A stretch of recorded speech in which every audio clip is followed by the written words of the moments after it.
Hello, everybody. I'm your instructor, Dave Cottarella, and I want to take this opportunity in Chapter 4 as in this chapter we begin to really move into what is sort of the essence of meteorology and what's happening with the weather. When we start to talk about humidity and the amount of moisture that is in the atmosphere, the amount of moisture or the humidity of the atmosphere is going to determine the type of climate we're in, whether we have clouds, whether those clouds can turn into rain, and whether those showers can turn into thunderstorms. So having already looked at the narrated lecture and read the book, I just sort of want to dial in and sort of drill down to what's really the essence of this chapter. So we're going to talk about relative humidity and dew point. Now, as we look at the slide, relative humidity, it's a ratio, and it is a ratio that is expressed as a percentage.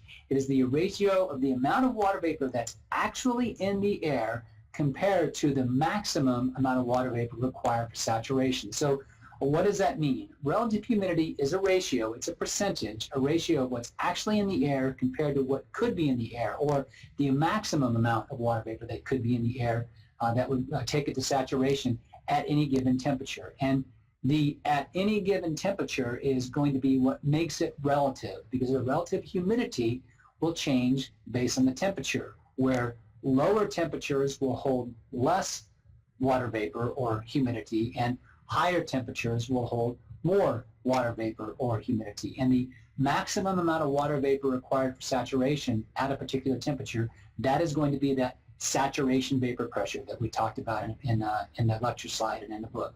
So relative humidity is a ratio expressed as a percentage of the amount of water vapor that's actually in the air, what's actually there, the water vapor content, to how much water vapor that air could hold if it were saturated. So relative humidity mathematically is expressed as water vapor content divided by water vapor capacity. And in terms of the definitions we've already seen in this chapter, relative humidity is vapor pressure, the amount of water vapor that's actually there, divided by the saturation vapor pressure. So once you have that relative humidity, it's going to be expressed as a percentage, 60%, 70%, 20%. That relative humidity doesn't tell us how much humidity is in the air because it's relative to temperature. It tells us how close the air is to being saturated. So from the standpoint of reporting humidity levels, relative humidity isn't great because the relative humidity will be lower if the temperature is higher and higher if the temperature is lower. But relative humidity does tell us how close the air is to being saturated, with higher relative humidities, meaning the air is closer to saturation. So yes, 99% relative humidity means the air is very close to saturation, but if it's a very low temperature, then the amount of water vapor in the air still is quite low. So a change in relative humidity will occur two ways. A change in relative humidity will occur if you move more water vapor in or move water vapor out. So that's a function of what's happening dynamically in the atmosphere. If a south wind is blowing lots of warm, moist air in, then you're going to increase the relative humidity. If a north wind is moving some cool, dry air in, you're going to lower your relative humidity. You also change your relative humidity when you change the temperature, because the temperature, remember, temperature determines the saturation vapor pressure. The maximum amount of water vapor required for saturation is determined by the temperature. With higher temperatures, meaning a higher maximum amount of water vapor, the air can hold more water vapor, and lower temperatures, the air can hold less water vapor. So that's an overview of our relative humidity. Now, let's talk about dew point, because dew point is an expression of the absolute amount of water vapor in the air. The dew point is the temperature to which air would have to be cooled, as you can see, with no change in pressure or moisture content for saturation to occur. So at a set temperature, at a set parcel of air, how much would you have to lower the temperature of that parcel of air for that air to be saturated? Remember, the parcel of air is quite warm. The amount of moisture it requires for saturation is high. As that air gets cooler and cooler and cooler, the amount of water vapor content needed for saturation gets lower. So as you lower the temperature of air, it's going to get closer and closer to saturation. When it reaches saturation, that temperature is the dew point temperature, typically expressed in Fahrenheit here in the U.S. or Celsius and most other places in the world. So how do you change the dew point? Well, you don't change the dew point by changing the temperature like you can with relative humidity.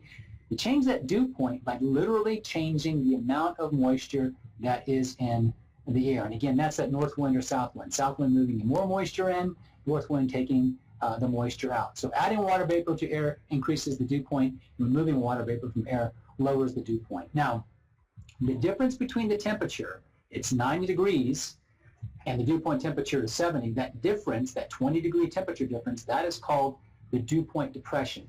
And the difference between the temperature and the dew point is going to tell us how high the relative humidity is.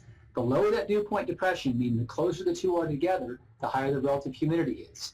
The difference between air temperature and dew point temperature indicates whether relative humidity is high or low, with a greater dew point depression meaning a lower relative humidity. A greater dew point depression would mean 90-degree temperature and 20-degree dew point. That's a very large dew point depression. That's very, very dry air. But a 90-degree temperature and a 75-degree dew point, we have a much smaller dew point depression, and that air is much closer to saturation. And so relative humidity and dew point, and how this all ties together in the weather is by looking at our next slide. As air cools, all right, as air cools, the temperature approaches the dew point. We're going to start with that parcel of air at 90 degrees, and the dew point's at 60 degrees. As air cools, the temperature approaches the dew point. When the temperature reaches the dew point, the air is said to be saturated or at 100% relative humidity. Further cooling, if you cool that air even more, is going to force some of that vapor out of the parcel. So this is the whole parcel. It's got water vapor in it. Water vapor is invisible. We can't see it. Individual water vapor molecules zipping around. As we cool that parcel, the temperature gets closer to the dew point. Once we get to the dew point, that air is now said to be saturated. That air cannot hold a single additional water vapor molecule. If we cool it even further, then the ability for that parcel to hold water vapor lowers. Something has to happen to those water vapor molecules, and what happens to them is they condense into water droplets. So they're no longer a gas, they are a water droplet. So the third bullet point here is continued cooling causes water vapor to condense into liquid water. So the liquid water is no longer a gas. It's not part of the air parcel anymore. When it was a gas, it was part of the air parcel. Now the parcel is cooled, the temperature to the dew point, 100% relative humidity and saturation. Further cooling causes condensation, as the colder air can no longer hold as much water vapor. In the atmosphere, condensation is called a cloud. If you're down at the surface, condensation is called dew, frost, haze, or fog. So in the atmosphere, how our weather works is as a parcel of air is forced to rise in the atmosphere, as it goes up in the atmosphere, it's going to get cooler and cooler and cooler and cooler until it reaches what point? The dew point. When it reaches the dew point, it has reached 100% relative humidity or saturation. Further lifting and further cooling of that parcel will cause condensation and cloud formation. Now, the same thing can happen down at the surface with fog. The air at the surface is cooled to the condensation point, to the dew point, you're going to get fog formation. The exact same thing happens with your cold can of whatever your beverage of choice happens to be. If you take a hot summer day and you get a cold can of Coke or whatever it happens to be, you set it on the table, that can is going to cool the air around it. As the air cools around it, it reaches its dew point or saturation. Continued cooling is going to cause condensation. Where does that condensation occur?